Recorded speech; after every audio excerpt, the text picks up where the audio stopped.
Hello everyone, welcome back to my shop. This is a quick little video on making shims. I use any solid wood would work. I cut it on the end grain. It's just easier to snap when I'm out in the field and I need to break off whatever's not underneath the project. How I make them is I set my saw up at 3 degrees.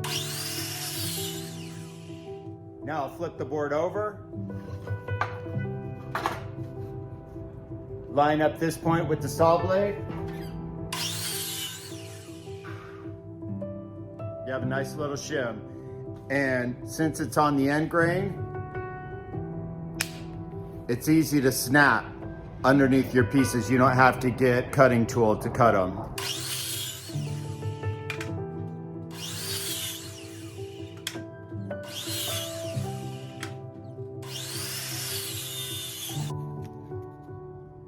Shims, easy.